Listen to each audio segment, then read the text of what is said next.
François Bayrou était au courant.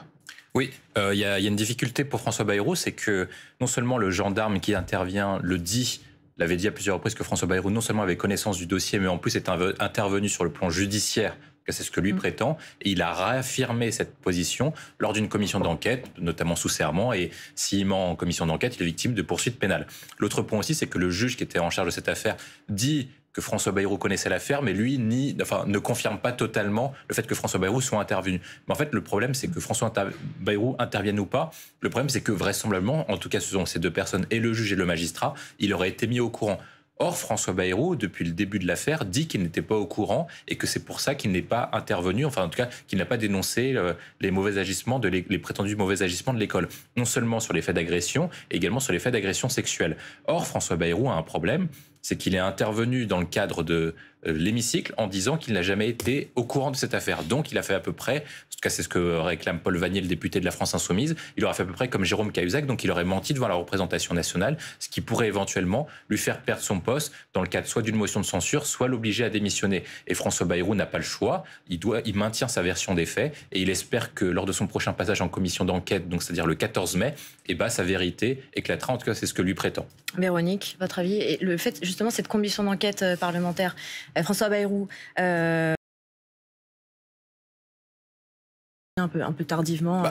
Évidemment, parce que en fait, il y a deux sujets. Que le fait qu'il y ait une enquête sera toujours salué parce que les Français disent que lorsqu'il y a plus de transparence, lorsque on vérifie les faits, lorsqu'il y a un contrôle de l'action publique ou un contrôle d'action, c'est toujours bien. Le problème, c'est que vis-à-vis de l'opinion publique, vous dites que les faits ont eu lieu entre 96 et 98 et que vous menez une enquête maintenant. En fait, les Français ne comprennent pas. Et ce qu'ils ne comprennent pas aussi, c'est qu'il y a des faits qui se perdurent jusqu'à maintenant. Et que si des faits ont duré de 96 jusqu'à maintenant, comment François Bayrou, qui était maire de Pau, qui a eu ses enfants là-bas, dont la femme a donné des cours de catéchisme, ne puisse pas être au courant. Donc en fait, il y a plusieurs difficultés dans cette affaire. Et je pense que la difficulté, c'est ce qu'elle disait Véronique, c'est que François Bayrou a tenu une version qui apparaît en termes de faisceau d'indices comme contradictoire avec ce que pensent la plupart des gens, parce qu'en fait, que François Bayrou soit absolument pas au courant, c'est possible. Mais en fait, il y a un faisceau d'indices pour les Français enquêteurs qui, en fait, ont tous leur avis et qui se disent, sa femme donnait des cours de catéchisme, ses enfants étaient là-bas, il était maire de Pau, il était président du conseil départemental. Qu'est-ce que ça le fragilise, François Bayrou? En fait, il faudra qu'en commission d'enquête, et comme il a une deuxième difficulté, François Bayrou, c'est que lorsqu'il donne une explication, il n'est pas totalement clair, il est un peu flou dans ses explications. Donc il faut que lors de la commission d'enquête, il soit parfaitement clair en disant, d'un point de vue des faits, qu'il soit parfaitement en adéquation avec ce qui s'est véritablement passé, et surtout qu'il explique parfaitement ce qui s'est passé. Et c'est ça sa difficulté, c'est qu'en fait, à chaque fois qu'il intervient, c'est toujours à peu près flou. D'autant plus difficile que sa fille, on a appris ça également, sa fille, la fille aînée de François Bayrou, va témoigner dans le livre coécrit par le porte-parole du collectif des victimes et qui doit sortir le 24 avril. C'est ça. En fait, le problème, c'est... Je pense qu'il y a plusieurs sujets. C'est qu'en fait, il y a... Le premier sujet, c'est que dans une éducation conservatrice traditionnelle, c'est pas la même que la plupart des gens pensent en 2024 que dans les années 90. C'est-à-dire que François Bayrou, dans la manière où il a éduqué ses enfants sur une éducation qui est plutôt catholique, c'est pour ça qu'il les a mis à Bétarame, peut apparaître en décalage avec une grande partie de l'opinion publique, ou en tout cas ce que vivent une grande partie des Français. Donc il y a beaucoup de gens qui ne comprendraient pas sur comment ça se passe concrètement et pourquoi est-ce que parfois ils ne se parlent pas entre familles ou parfois ils ne se racontent pas tout. Enfin, c'est assez rigide comme éducation. L'autre point, moi je pense qu'il y a la difficulté, c'est que de plus en plus des éléments sont à charge de François Bayrou. Non pas que ça donne une preuve concrète que François Bayrou était mis au courant, mais ça alimente en fait les faisceaux d'indices pour que l'opinion publique pense qu'il était mis au courant. En fait, sa fille va témoigner, donc c'est-à-dire qu'elle connaît des victimes. Enfin, en tout cas, elle connaît aujourd'hui des victimes, donc aujourd'hui, il a dû être mis au courant. Sa femme donnait des cours de catéchisme et apparemment il y a plusieurs témoignages qui disent qu'elle aura entendu des choses. En tout cas, c'est ce que dit une professeure de l'établissement. Des juges disent qu'il a été mis au courant, des gendarmes disent qu'il a été mis au courant. Des gens disent que lorsque vous êtes maire d'une ville comme Pau, en fait, c'est certes une grande ville, mais c'est une ville rurale. Donc en fait, les gens se parlent et donc à la fin, ça se remonte. Surtout qu'il n'y a pas les réseaux sociaux. Donc en fait, le seul moyen de faire remonter une information, c'est d'aller parler au maire. Il était président du conseil départemental. Il était également ministre de l'Éducation nationale. Donc en fait, le faisceau d'indices montre que, en tout cas, je pense que les Français se diront, à minima, il ne dit pas totalement la vérité parce qu'il a été mis au courant. Et la difficulté pour lui maintenant, c'est de dire que peut-être qu'il a entendu des faisceaux d'indices, que les mœurs n'étaient pas exactement les mêmes, et surtout que ça n'a pas eu d'incidence sur sa relation avec Bétarame et que ça ne donnait pas le lieu à des signalements ou en tout cas une action politique. C'est ça à peu près l'angle qu'il a à peu près. C'est à peu près le seul qu'il peut avoir, mais il va falloir qu'il revienne sur une réalité de Oui, en fait, il y a à peu près, moi je dirais qu'il y a 4 blocs de pays selon Donald Trump. Il y a les pays à qui il veut redéfinir une nouvelle relation commerciale. C'est notamment l'Union européenne, c'est-à-dire qu'en fait, il considère que les échanges entre les États-Unis et l'Europe sont déséquilibrés en défaveur des États-Unis. Donc, il veut redéfinir une nouvelle balance commerciale. C'est-à-dire qu'il veut que la balance commerciale entre l'Union européenne et les États-Unis soit complètement neutre. Ça veut dire que les États-Unis perdent actuellement 250 milliards de dollars à destination de l'Union européenne, mais ils veulent qu'en retour, ils achètent 100 milliards d'armes américaines, 100 milliards de pétrole américain, etc. Donc, pour arriver à une balance commerciale. C'est également le cas avec le Mexique et le Canada. Si on reste sur l'Union européenne, le commissaire européen en charge du commerce se rend lundi à Washington justement pour échanger avec l'administration Trump. Qu'est-ce qu'il faut attendre de cet échange? En fait, ce qu'il va demander, je pense, c'est que pendant la période de 90 jours, il va essayer de voir s'il y a un deal possible pour faire retirer l'ensemble des tarifs douaniers et peut-être qu'il restera un surplus. Par exemple, et les 10%, peut-être qu'il va laisser un petit surplus, mais en tout cas, ils veulent négocier pour que Donald Trump arrête les tarifs douaniers à destination de l'Union européenne. Il y a d'autres types de pays auxquels il veut notamment non pas une relation commerciale, mais une relation qui est politique. Je pense que c'est le cas de la Chine.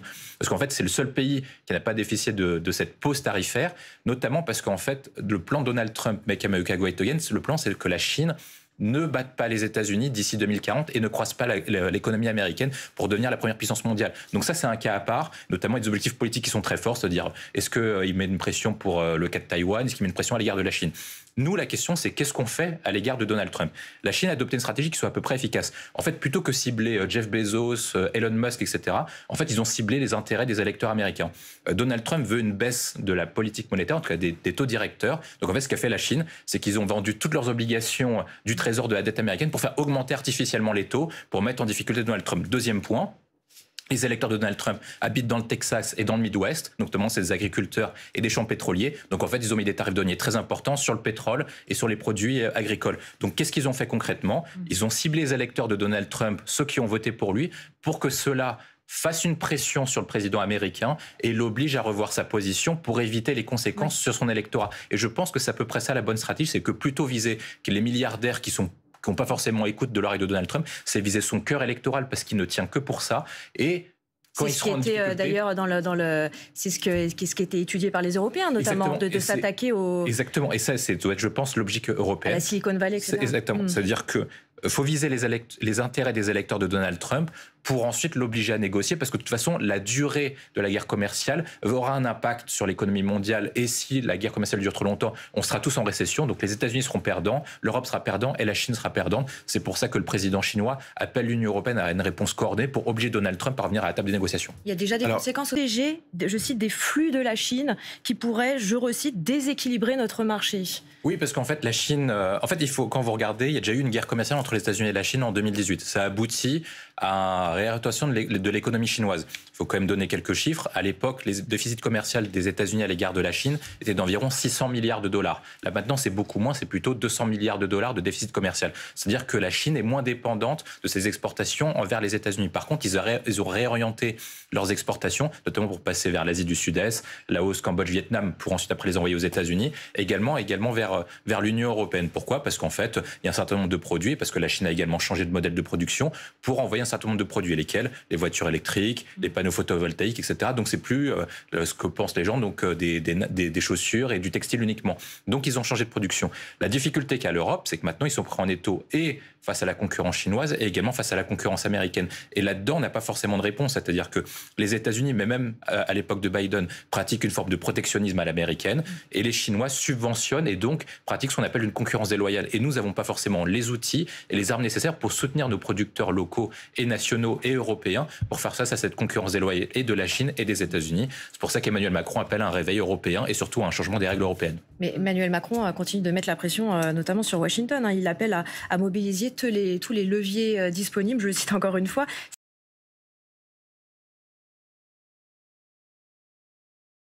Oui, Donald Trump a dit qu'il attendait, hier, il a dit qu'il attendait un appel du président chinois. Le problème de la Chine, en fait, c'est que, comme vous n'avez pas uniquement un sujet commercial, mais vous avez un sujet politique, de rivalité, parce qu'on est dans une ère de rivalité sino-américaine pour savoir qui sera la première puissance mondiale. C'est l'objectif de Donald Trump, c'est l'objectif également du président chinois qui, il faut le rappeler, a obtenu un mandat de président à vie en fait, en disant à sa population, je vais faire en sorte que la Chine devienne le premier pays du monde. En fait, il y a aussi cet objectif politique. Et donc, le président chinois sait qu'il va négocier, mais il ne peut pas perdre la face vis-à-vis de son opinion publique, parce qu'il faut le rappeler, ça reste un régime autoritaire. Et il détient un certain nombre de contrôles sur sa population uniquement parce que c'est un homme qui est fort. S'il cède trop rapidement face à Donald Trump, il apparaîtra comme un président faible et donc il sera délégitimé d'un point de vue de son opinion publique interne. Ça, c'est le premier paramètre. L'autre paramètre, c'est quand même, malgré tout, la Chine a besoin que l'économie mondiale redémarre parce que c'est elle qui est la principale bénéficiaire de l'économie mondiale. C'est-à-dire que plus l'économie mondiale sera haute, plus la Chine gagnera de l'argent parce que c'est une économie qui est avec le taux d'ouverture le plus important du monde. C'est-à-dire que plus on commerce, plus la Chine gagne de l'argent. Autre paramètre essentiel, c'est que le dernier programme du président chinois, c'est de dire qui veut la prospérité commune, notamment en disant plus la Chine sera riche, plus ça bénéficiera à sa propre population. Et pour ça, il faut que l'économie redémarre, notamment avec la politique du zéro Covid, qui coûtait très cher aux Chinois. Et donc, il a besoin que l'Inde consomme, que l'Union européenne consomme et que les États-Unis consomment, plutôt que se ferment et se replient vers eux-mêmes. Pour en revenir sur les prix du pétrole, est-ce que